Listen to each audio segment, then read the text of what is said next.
Chapter 6. The Heat Ray in the Chobham Road. It is still a matter of wonder how the Martians are able to slay men so swiftly and so silently.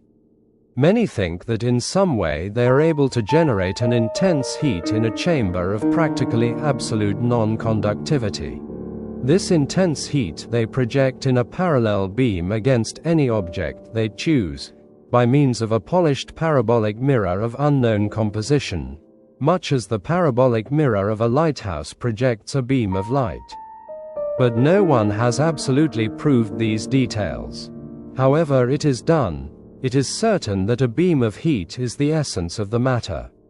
Heat, and invisible, instead of visible, light. Whatever is combustible flashes into flame at its touch. Lead runs like water, it softens iron, cracks and melts glass, and when it falls upon water, incontinently that explodes into steam. That night nearly 40 people lay under the starlight about the pit, charred and distorted beyond recognition, and all night long the common from Horsell to Maybury was deserted and brightly ablaze. The news of the massacre probably reached Chobham, Woking, and Ottershaw about the same time. In Woking the shops had closed when the tragedy happened, and a number of people, shop people and so forth, attracted by the stories they had heard, were walking over the Horsell Bridge and along the road between the hedges that runs out at last upon the common. You may imagine the young people brushed up after the labours of the day, and making this novelty, as they would make any novelty, the excuse for walking together and enjoying a trivial flirtation. You may figure to yourself the hum of voices along the road in the gloaming. As yet, of course, few people in Woking even knew that the cylinder had opened, though poor Henderson had sent a messenger on a bicycle to the post office with a special wire to an evening paper. As these folks came out by twos and threes upon the open, they found little knots of people talking excitedly and peering at the spinning mirror over the sandpits, and the newcomers were, no doubt, soon infected by the excitement of the occasion. By 8:30, when the deputation was destroyed, there may have been a crowd of 300 people or more at this place, besides those who had left the road to approach the Martians nearer. There were 3 policemen too, one of whom was mounted, doing their best, under instructions from Stent, to keep the people back and deter them from approaching the cylinder. There was some booing from those more thoughtless and excitable souls to whom a crowd is always an occasion for noise and horseplay.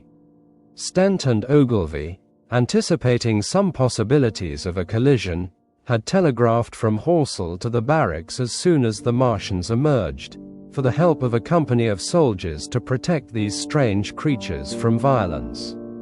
After that they returned to lead that ill-fated advance. The description of their death, as it was seen by the crowd, tallies very closely with my own impressions: the 3 puffs of green smoke, the deep humming note, and the flashes of flame. But that crowd of people had a far narrower escape than mine. Only the fact that a hummock of heathery sand intercepted the lower part of the heat ray saved them. Had the elevation of the parabolic mirror been a few yards higher, none could have lived to tell the tale. They saw the flashes and the men falling, and an invisible hand, as it were, lit the bushes as it hurried towards them through the twilight. Then, with a whistling note that rose above the droning of the pit, the beam swung close over their heads, lighting the tops of the beech trees that line the road, and splitting the bricks, smashing the windows, firing the window frames, and bringing down in crumbling ruin a portion of the gable of the house nearest the corner. In the sudden thud, hiss, and glare of the igniting trees, the panic-stricken crowd seems to have swayed hesitatingly for some moments. Sparks and burning twigs began to fall into the road, and single leaves like puffs of flame. Hats and dresses caught fire. Then came a crying from the common. There were shrieks and shouts, and suddenly a mounted policeman came galloping through the confusion with his hands clasped over his head, screaming, "They're coming!" a woman shrieked, and incontinently everyone was turning and pushing at those behind, in order to clear their way to Woking again. They must have bolted as blindly as a flock of sheep. Where the road grows narrow and black between the high banks, the crowd jammed, and a desperate struggle occurred. All that crowd did not escape. 3 persons at least, 2 women and a little boy, were crushed and trampled there, and left to die amid the terror and the darkness. Chapter 7. How I reached home. For my own part, I remember nothing of my flight except the stress of blundering against trees and stumbling through the heather. All about me gathered the invisible terrors of the Martians. That pitiless sword of heat seemed whirling to and fro, flourishing overhead before it descended and smote me out of life. I came into the road between the crossroads and Horsell, and ran along this to the crossroads. At last I could go no further. I was exhausted with the violence of my emotion and of my flight, and I staggered and fell by the wayside. That was near the bridge that crosses the canal by the gasworks. I fell and lay still. I must have remained there some time. I sat up, strangely perplexed. For a moment, perhaps, I could not clearly understand how I came there. My terror had fallen from me like a garment. My hat had gone, and my collar had burst away from its fastener. A few minutes before, there had only been 3 real things before me: the immensity of the night and space and nature, my own feebleness and anguish, and the near approach of death. Now it was as if something turned over, and the point of view altered abruptly. There was no sensible transition from one state of mind to the other. I was immediately the self of every day again, a decent, ordinary citizen. The silent common, the impulse of my flight, the starting flames, were as if they had been in a dream. I asked myself, had these latter things indeed happened? I could not credit it. I rose and walked unsteadily up the steep incline of the bridge. My mind was blank wonder. My muscles and nerves seemed drained of their strength. I dare say I staggered drunkenly. A head rose over the arch, and the figure of a workman carrying a basket appeared. Beside him ran a little boy. He passed me, wishing me good night. I was minded to speak to him, but did not. I answered his greeting with a meaningless mumble and went on over the bridge. Over the Maybury Arch a train, a billowing tumult of white, firelit smoke, and a long caterpillar of lighted windows, went flying south, clatter, clatter, clap, rap, and it had gone. A dim group of people talked in the gate of one of the houses in the pretty little row of gables that was called Oriental Terrace. It was all so real and so familiar. And that behind me, it was frantic, fantastic. Such things, I told myself, could not be. Perhaps I am a man of exceptional moods. I do not know how far my experience is common. At times I suffer from the strangest sense of detachment from myself and the world about me. I seem to watch it all from the outside, from somewhere inconceivably remote, out of time, out of space, out of the stress and tragedy of it all. This feeling was very strong upon me that night. Here was another side to my dream. But the trouble was the blank incongruity of this serenity and the swift death flying yonder, not 2 miles away. There was a noise of business from the gasworks, and the electric lamps were all alight. I stopped at the group of people. "What news from the common?" said I. There were 2 men and a woman at the gate. "Eh?" said one of the men, turning. "What news from the common?" I said. "Ain't yer just been there?" asked the men. "People seem fair silly about the common," said the woman over the gate. "What's it all about? Haven't you heard of the men from Mars?" said I. "The creatures from Mars."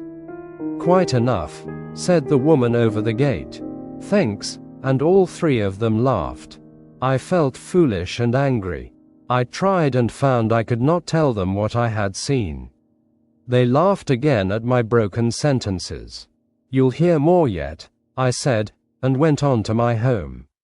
I startled my wife at the doorway, so haggard was I went into the dining room, sat down, drank some wine, and so soon as I could collect myself sufficiently I told her the things I had seen. The dinner, which was a cold one, had already been served, and remained neglected on the table while I told my story. "There is one thing," I said, to allay the fears I had aroused. "They are the most sluggish things I ever saw crawl. They may keep the pit and kill people who come near them, but they cannot get out of it. But the horror of them." "Don't, dear," said my wife, knitting her brows and putting her hand on mine. "Poor Ogilvy," I said, "to think he may be lying dead there." My wife at least did not find my experience incredible. When I saw how deadly white her face was, I ceased abruptly. "They may come here," she said again and again. I pressed her to take wine, and tried to reassure her. "They can scarcely move," I said. I began to comfort her and myself by repeating all that Ogilvy had told me of the impossibility of the Martians establishing themselves on the Earth. In particular, I laid stress on the gravitational difficulty. On the surface of the Earth, the force of gravity is 3 times what it is on the surface of Mars. A Martian, therefore, would weigh 3 times more than on Mars, albeit his muscular strength would be the same. His own body would be a cope of lead to him, therefore. That, indeed, was the general opinion. Both the Times and the Daily Telegraph, for instance, insisted on it the next morning, and both overlooked, just as I did, 2 obvious modifying influences. The atmosphere of the Earth, we now know, contains far more oxygen or far less argon, whichever way one likes to put it, than does Mars. The invigorating influences of this excess of oxygen upon the Martians indisputably did much to counterbalance the increased weight of their bodies.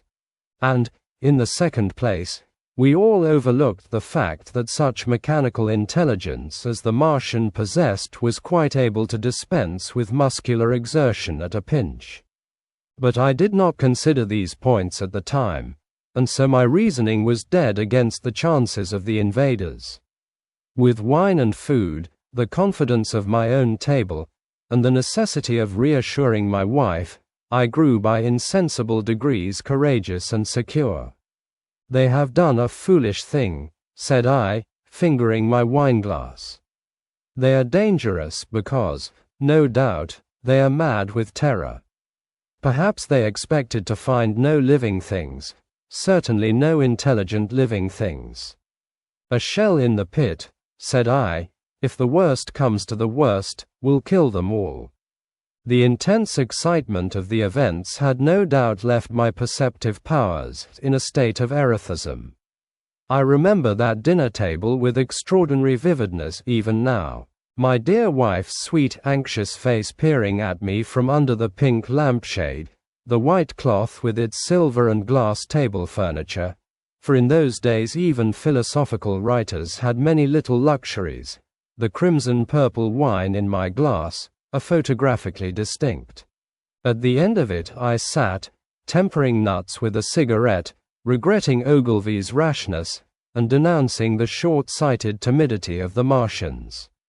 So some respectable dodo in the Mauritius might have lauded it in his nest, and discussed the arrival of that shipful of pitiless sailors in want of animal food.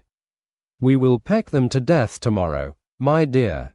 I did not know it, but that was the last civilized dinner I was to eat for very many strange and terrible days. Chapter 8. Friday night. The most extraordinary thing to my mind, of all the strange and wonderful things that happened upon that Friday, was the dovetailing of the commonplace habits of our social order with the first beginnings of the series of events that was to topple that social order headlong. If on Friday night you had taken a pair of compasses and drawn a circle with a radius of 5 miles round the Woking sandpits, I doubt if you would have had one human being outside it, unless it was some relation of Stent or of the 3 or 4 cyclists or London people lying dead on the common, whose emotions or habits were at all affected by the newcomers. Many people had heard of the cylinder, of course, and talked about it in their leisure, but it certainly did not make the sensation that an ultimatum to Germany would have done.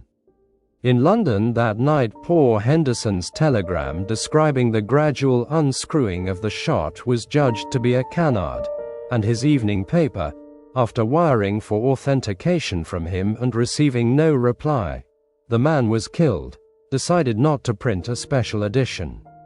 Even within the 5-mile circle, the great majority of people were inert.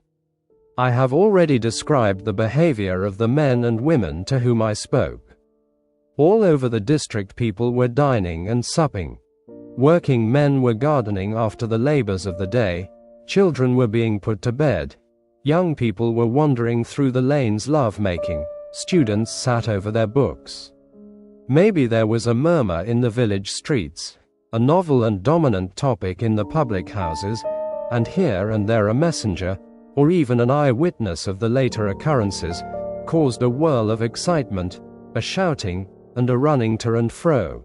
But for the most part the daily routine of working, eating, drinking, sleeping went on as it had done for countless years, as though no planet Mars existed in the sky. Even at Woking Station and Horsell and Chobham that was the case. In Woking Junction, until a late hour, trains were stopping and going on, others were shunting on the sidings, passengers were alighting and waiting, and everything was proceeding in the most ordinary way. A boy from the town, trenching on Smith's Monopoly, was selling papers with the afternoon's news. The ringing impact of trucks, the sharp whistle of the engines from the junction, mingled with their shouts of "Men from Mars." Excited men came into the station about 9 o'clock with incredible tidings, and caused no more disturbance than drunkards might have done. People rattling Londonwards peered into the darkness outside the carriage windows, and saw only a rare, flickering, vanishing spark dance up from the direction of Horsell, a red glow and a thin veil of smoke driving across the stars, and thought that nothing more serious than a heath fire was happening. It was only round the edge of the common that any disturbance was perceptible. There were half a dozen villas burning on the Woking border. There were lights in all the houses on the common side of the 3 villages, and the people there kept awake till dawn. A curious crowd lingered restlessly, people coming and going, but the crowd remaining, both on the Chobham and Horsell bridges. 1 or 2 adventurous souls, it was afterwards found, went into the darkness and crawled quite near the Martians. But they never returned, for now and again a light ray, like the beam of a warship's searchlight, swept the common, and the heat ray was ready to follow. Save for such, that big area of common was silent and desolate, and the charred bodies lay about on it all night under the stars, and all the next day. A noise of hammering from the pit was heard by many people. So you have the state of things on Friday night.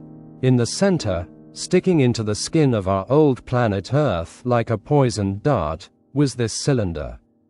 But the poison was scarcely working yet.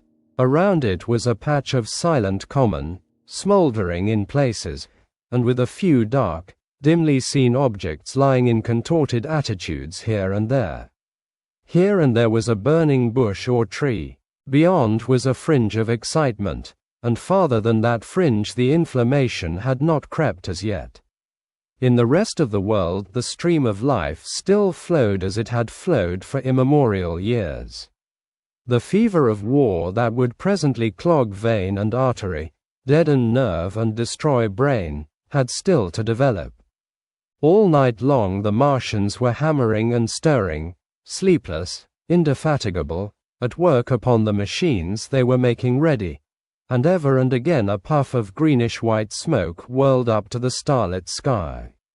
About 11 a company of soldiers came through Horsell, and deployed along the edge of the common to form a cordon. Later a second company marched through Chobham to deploy on the north side of the common. Several officers from the Inkerman barracks had been on the common earlier in the day, and one, Major Eden, was reported to be missing. The colonel of the regiment came to the Chobham Bridge and was busy questioning the crowd at midnight. The military authorities were certainly alive to the seriousness of the business.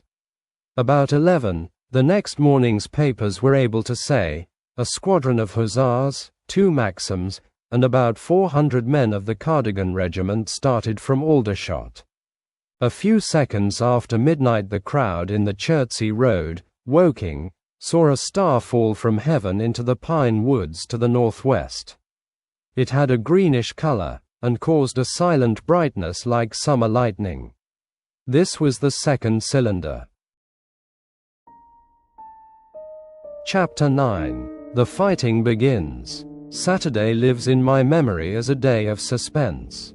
It was a day of lassitude too, hot and close, with, I am told, a rapidly fluctuating barometer. I had slept but little, though my wife had succeeded in sleeping, and I rose early. I went into my garden before breakfast and stood listening, but towards the common there was nothing stirring but a lark. The milkman came as usual. I heard the rattle of his chariot and I went round to the side gate to ask the latest news. He told me that during the night the Martians had been surrounded by troops, and that guns were expected. Then, a familiar, reassuring note, I heard a train running towards Woking. They aren't to be killed, said the milkman, if that can possibly be avoided. I saw my neighbor gardening, chatted with him for a time, and then strolled into breakfast.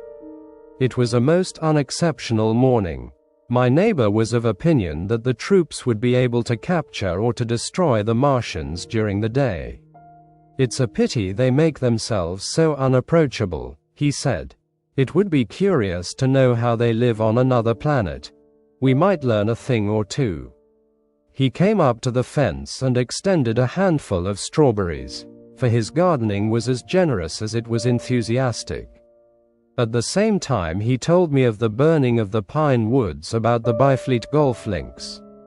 They say, said he, that there's another of those blessed things fallen there, number 2. But one's enough, surely. This lot'll cost the insurance people a pretty penny before everything's settled. He laughed with an air of the greatest good humor as he said this. The woods, he said, were still burning, and pointed out a haze of smoke to me. They will be hot underfoot for days, on account of the thick soil of pine needles and turf, he said, and then grew serious over poor Ogilvy. After breakfast, instead of working, I decided to walk down towards the common. Under the railway bridge I found a group of soldiers, sappers, I think, men in small round caps, dirty red jackets unbuttoned, and showing their blue shirts, dark trousers, and boots coming to the calf. They told me no one was allowed over the canal, and, looking along the road towards the bridge, I saw one of the Cardigan men standing sentinel there. I talked with these soldiers for a time. I told them of my sight of the Martians on the previous evening. None of them had seen the Martians, and they had but the vaguest ideas of them, so that they plied me with questions. They said that they did not know who had authorized the movements of the troops. Their idea was that a dispute had arisen at the Horse Guards. The ordinary sapper is a great deal better educated than the common soldier, and they discussed the peculiar conditions of the possible fight with some acuteness. I described the heat ray to them, and they began to argue among themselves.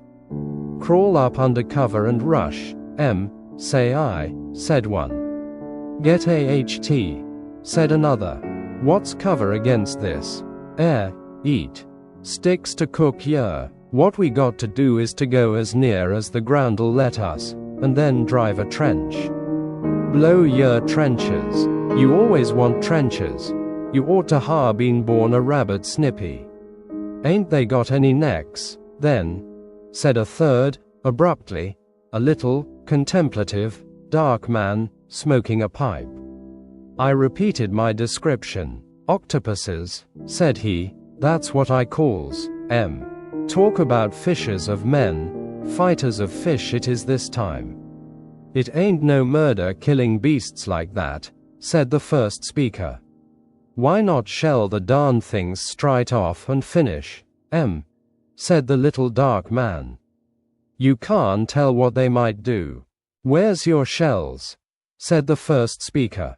There ain't no time. Do it in a rush, that's my tip, and do it at once. So they discussed it. After a while I left them, and went on to the railway station to get as many morning papers as I could. But I will not weary the reader with a description of that long morning and of the longer afternoon. I did not succeed in getting a glimpse of the common, for even Horsell and Chobham church towers were in the hands of the military authorities. The soldiers I addressed didn't know anything. The officers were mysterious as well as busy. I found people in the town quite secure again in the presence of the military, and I heard for the first time from Marshall, the tobacconist, that his son was among the dead on the common. The soldiers had made the people on the outskirts of Horsell lock up and leave their houses. I got back to lunch about 2, very tired for, as I have said, the day was extremely hot and dull, and in order to refresh myself I took a cold bath in the afternoon. About 4:30 I went up to the railway station to get an evening paper, for the morning papers had contained only a very inaccurate description of the killing of Stent, Henderson, Ogilvy, and the others. But there was little I didn't know. The Martians did not show an inch of themselves. They seemed busy in their pit, and there was a sound of hammering and an almost continuous streamer of smoke. Apparently they were busy getting ready for a struggle. Fresh attempts have been made to signal, but without success, was the stereotyped formula of the papers.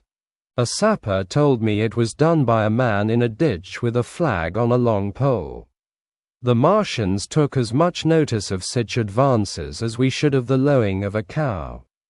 I must confess the sight of all this armament, all this preparation, greatly excited me. My imagination became belligerent, and defeated the invaders in a dozen striking ways. Something of my schoolboy dreams of battle and heroism came back. It hardly seemed a fair fight to me at that time. They seemed very helpless in that pit of theirs. About 3 o'clock there began the thud of a gun at measured intervals from Chertsey or Addlestone. I learned that the smouldering pine wood into which the second cylinder had fallen was being shelled, in the hope of destroying that object before it opened. It was only about 5, however, that a field gun reached Chobham for use against the first body of Martians. About 6 in the evening, as I sat at tea with my wife in the summer house talking vigorously about the battle that was lowering upon us, I heard a muffled detonation from the common, and immediately after a gust of firing. Close on the heels of that came a violent rattling crash, quite close to us, that shook the ground, and, starting out upon the lawn, I saw the tops of the trees about the Oriental College burst into smoky red flame, and the tower of the little church beside it slide down into ruin. The pinnacle of the mosque had vanished, and the roof line of the college itself looked as if a 100-ton gun had been at work upon it. One of our chimneys cracked as if a shot had hit it, flew, and a piece of it came clattering down the tiles and made a heap of broken red fragments upon the flower bed by my study window. I and my wife stood amazed. Then I realized that the crest of Maybury Hill must be within range of the Martians' heat ray now that the college was cleared out of the way. At that I gripped my wife's arm, and without ceremony ran her out into the road. Then I fetched out the servant, telling her I would go upstairs myself for the box she was clamoring for. "We can't possibly stay here," I said, and as I spoke the firing reopened for a moment upon the common.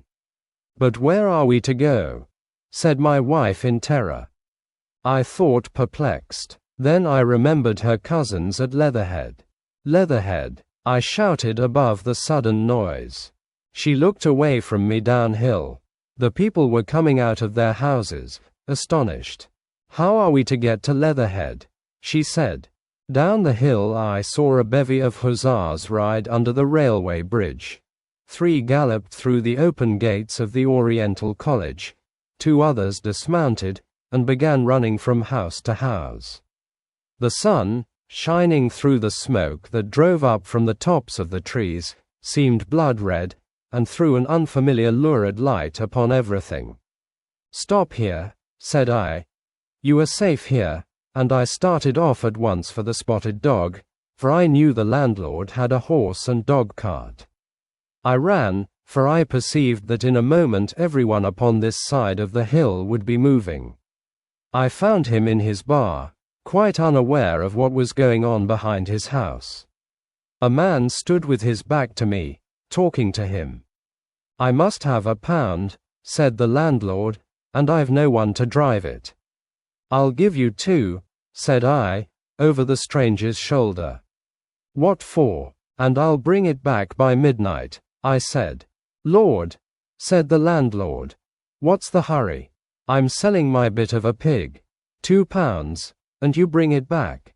What's going on now?" I explained hastily that I had to leave my home, and so secured the dog cart. At the time it did not seem to me nearly so urgent that the landlord should leave his. I took care to have the cart there and then drove it off down the road, and, leaving it in charge of my wife and servant, rushed into my house and packed a few valuables, such plate as we had, and so forth. The beech trees below the house were burning while I did this, and the palings up the road glowed red. While I was occupied in this way, one of the dismounted hussars came running up. He was going from house to house, warning people to leave. He was going on as I came out of my front door, lugging my treasures, done up in a tablecloth. I shouted after him, "What news?" He turned, stared, bawled something about crawling out in a thing like a dish cover, and ran onto the gate of the house at the crest. A sudden whirl of black smoke driving across the road hid him for a moment. I ran to my neighbor's door and rapped to satisfy myself of what I already knew, that his wife had gone to London with him and had locked up their house. I went in again, according to my promise, to get my servant's box, lugged it out, clapped it beside her on the tail of the dog cart, and then caught the reins and jumped up into the driver's seat beside my wife.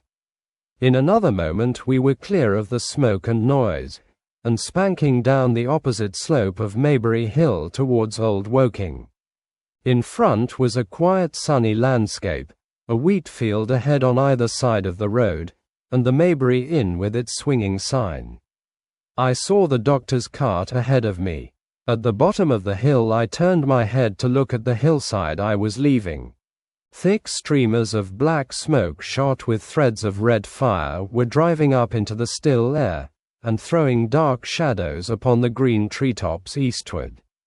The smoke already extended far away to the east and west, to the Byfleet pine woods eastward, and to Woking on the west. The road was dotted with people running towards us, and very faint now, but very distinct through the hot, quiet air. One heard the whir of a machine gun that was presently stilled, and an intermittent cracking of rifles. Apparently the Martians were setting fire to everything within range of their heat ray. I am not an expert driver, and I had immediately to turn my attention to the horse. When I looked back again, the second hill had hidden the black smoke. I slashed the horse with the whip, and gave him a loose rein until Woking and Send lay between us and that quivering tumult. I overtook and passed the doctor between Woking and Send.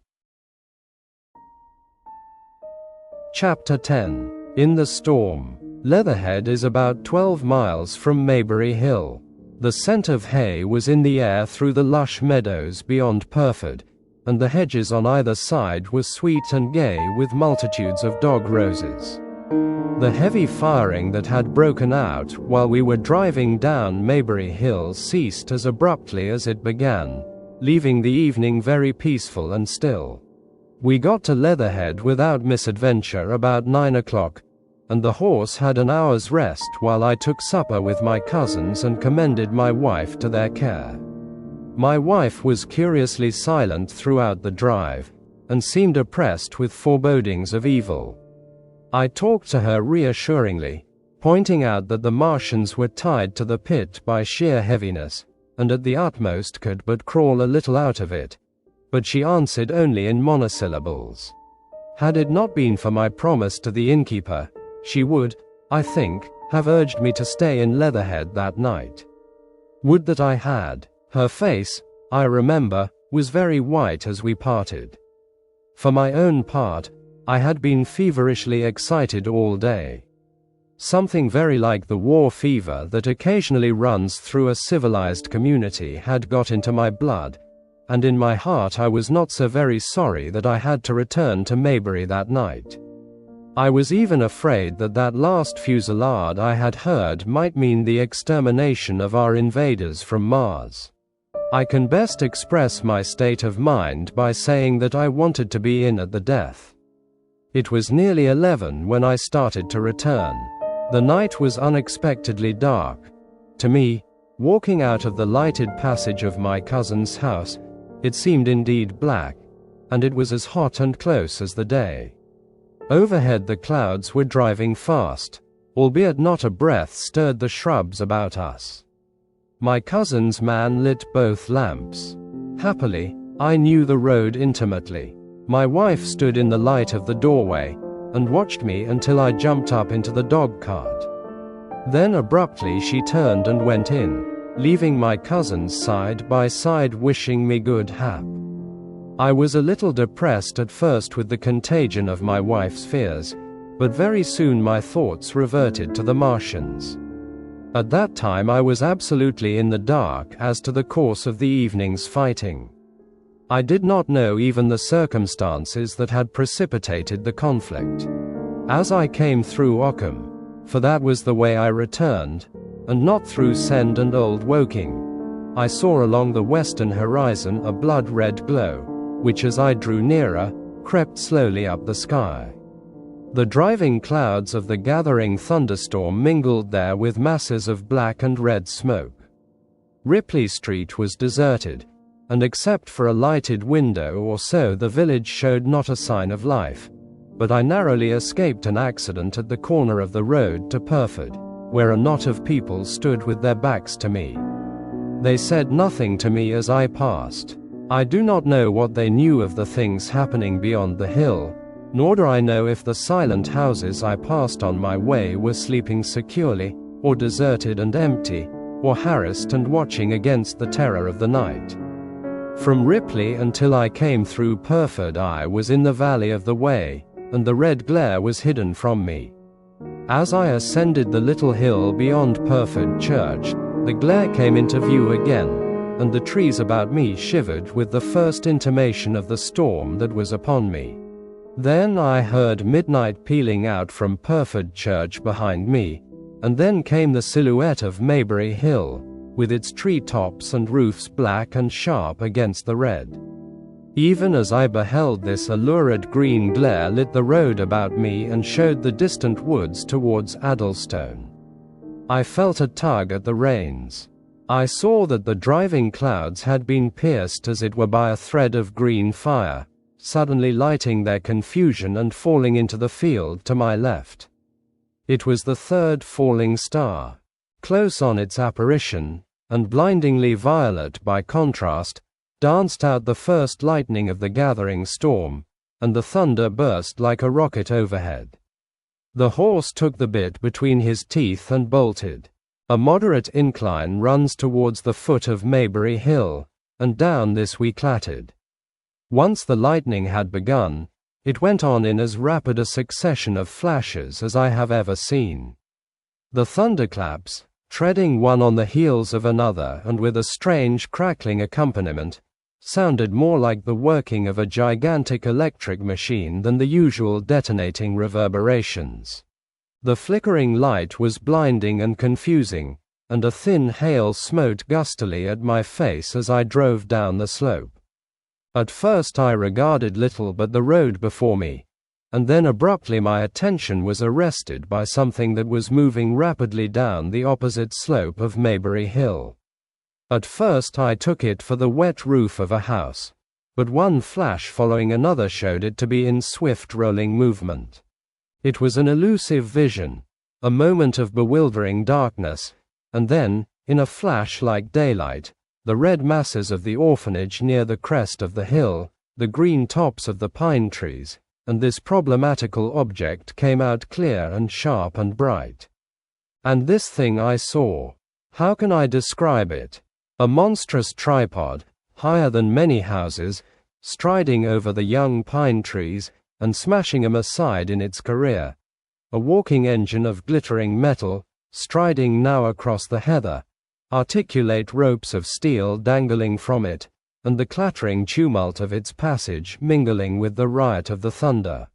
A flash, and it came out vividly, heeling over one way with 2 feet in the air, to vanish and reappear almost instantly as it seemed, with the next flash, 100 yards nearer. Can you imagine a milking stool tilted and bowled violently along the ground? That was the impression those instant flashes gave. But instead of a milking stool, imagine it a great body of machinery on a tripod stand. Then suddenly the trees in the pine wood ahead of me were parted, as brittle reeds are parted by a man thrusting through them. They were snapped off and driven headlong, and a second huge tripod appeared, rushing, as it seemed, headlong towards me. And I was galloping hard to meet it. At the sight of the second monster my nerve went altogether. Not stopping to look again, I wrenched the horse's head hard round to the right, and in another moment the dog cart had heeled over upon the horse. The shaft smashed noisily, and I was flung sideways and fell heavily into a shallow pool of water. I crawled out almost immediately, and crouched, my feet still in the water, under a clump of firs. The horse lay motionless, his neck was broken, poor brute. And by the lightning flashes I saw the black bulk of the overturned dog-cart and the silhouette of the wheel still spinning slowly. In another moment the colossal mechanism went striding by me, and passed uphill towards Purford. Seen nearer, the thing was incredibly strange, for it was no mere insensate machine driving on its way. Machine it was, with a ringing metallic pace, and long, flexible, glittering tentacles, one of which gripped a young pine tree, swinging and rattling about its strange body.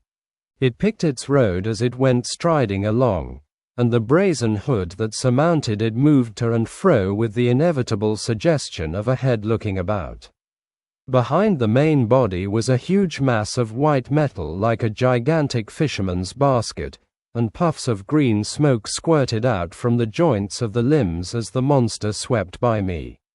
And in an instant it was gone. So much I saw then, all vaguely for the flickering of the lightning, in blinding highlights and dense black shadows. As it passed it set up an exultant deafening howl that drowned the thunder, "Arloo! Arloo!" And in another minute it was with its companion, half a mile away, stooping over something in the field. I have no doubt this thing in the field was the third of the 10 cylinders they had fired at us from Mars. For some minutes I lay there in the rain and darkness, watching, by the intermittent light, these monstrous beings of metal moving about in the distance over the hedge tops. A thin hail was now beginning, and as it came and went their figures grew misty and then flashed into clearness again. Now and then came a gap in the lightning, and the night swallowed 'em up. I was soaked with hail above and puddle water below. It was some time before my blank astonishment would let me struggle up the bank to a drier position, or think at all of my imminent peril. Not far from me was a little one-roomed squatter's hut of wood, surrounded by a patch of potato garden. I struggled to my feet at last, and, crouching and making use of every chance of cover, I made a run for this. I hammered at the door, but I could not make the people hear, if there were any people inside, and after a time I desisted, and, availing myself of a ditch for the greater part of the way, succeeded in crawling, unobserved by these monstrous machines, into the pine woods towards Maybury. Under cover of this I pushed on, wet and shivering now, towards my own house. I walked among the trees trying to find the footpath. It was very dark indeed in the wood, for the lightning was now becoming infrequent, and the hail, which was pouring down in a torrent, fell in columns through the gaps in the heavy foliage. If I had fully realized the meaning of all the things I had seen, I should have immediately worked my way round through Byfleet to Street Cobham, and so gone back to rejoin my wife at Leatherhead. But that night the strangeness of things about me, and my physical wretchedness, prevented me, for I was bruised, weary, wet to the skin, deafened and blinded by the storm. I had a vague idea of going on to my own house, and that was as much motive as I had. I staggered through the trees, fell into a ditch and bruised my knees against a plank, and finally splashed out into the lane that ran down from the College Arms. I say splashed, for the storm water was sweeping the sand down the hill in a muddy torrent. There in the darkness a man blundered into me and sent me reeling back. He gave a cry of terror, sprang sideways, and rushed on before I could gather my wits sufficiently to speak to him. So heavy was the stress of the storm just at this place that I had the hardest task to win my way up the hill. I went close up to the fence on the left and worked my way along its palings. Near the top I stumbled upon something soft, and, by a flash of lightning, saw between my feet a heap of black broadcloth and a pair of boots. Before I could distinguish clearly how the man lay, the flicker of light had passed. I stood over him waiting for the next flash. When it came, I saw that he was a sturdy man, cheaply but not shabbily dressed. His head was bent under his body, and he lay crumpled up close to the fence, as though he had been flung violently against it. Overcoming the repugnance natural to one who had never before touched a dead body, I stooped and turned him over to feel for his heart. He was quite dead. Apparently his neck had been broken. The lightning flashed for a third time, and his face leaped upon me. I sprang to my feet. It was the landlord of the Spotted Dog, whose conveyance I had taken. I stepped over him gingerly and pushed on up the hill. I made my way by the police station and the College Arms towards my own house. Nothing was burning on the hillside, though from the common there still came a red glare and a rolling tumult of ruddy smoke, beating up against the drenching hail. So far as I could see by the flashes, the houses about me were mostly uninjured. By the College Arms a dark heap lay in the road. Down the road towards Maybury Bridge there were voices and the sound of feet, but I had not the courage to shout or to go to them. I let myself in with my latchkey, closed, locked and bolted the door, staggered to the foot of the staircase, and sat down. My imagination was full of those striding metallic monsters, and of the dead bodies smashed against the fence. I crouched at the foot of the staircase with my back to the wall, shivering violently.